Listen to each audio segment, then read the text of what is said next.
Hello viewers, আসসালামু আলাইকুম। আজকে আমরা খুব ছোট একটা টিউটোরিয়াল নিয়ে এসেছি এবং খুব ইম্পর্টেন্ট একটা টিউটোরিয়াল।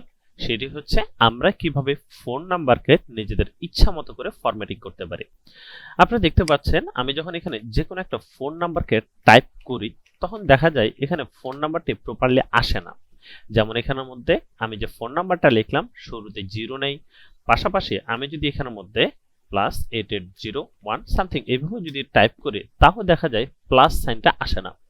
সো এই জিনিসটার সমাধান কিভাবে করতে পারে এবং কিভাবে আমরা খুব সুন্দরভাবে নিজেদের ইচ্ছা মতো যে কোনো ফরম্যাটিং করতে পারি সেটা আজকে আমরা দেখব। সো এই ফরম্যাটিং এর জন্য সর্বপ্রথম আমাদেরকে ফোন নাম্বারের সম্পূর্ণ কলামটাই সিলেক্ট করে নিতে হবে। এরপর আমরা চলে যাব ফরম্যাট, ফরম্যাট থেকে চলে আসব নাম্বার ফরম্যাট এবং সেখান থেকে আমরা চলে আসব কাস্টম নাম্বার ফরম্যাট। এই কাস্টম নাম্বার ফরম্যাটে আসার পরে আপনারা দেখতে পাচ্ছেন এই জায়গাটাতে আমি আমার মতো করে কাস্টম ফরম্যাটটা বসাতে পারি। যেমন আমাদের বাংলাদেশের ফোন নাম্বারগুলো কেমন হয়, অবশ্যই শুরুতে +88 থাকে। সো +88 যেহেতু আমাদের এখানে অবশ্যই থাকে, সেই ক্ষেত্রে আমি এটাকে ডাবল কোটেশনের ভিতরে লিখে দিচ্ছি, ডাবল কোটেশন। তাহলে প্রতিটা ফোন নাম্বারে যখন আমি এন্ট্রি দিব অবশ্যই শুরুতে +880 থাকবে।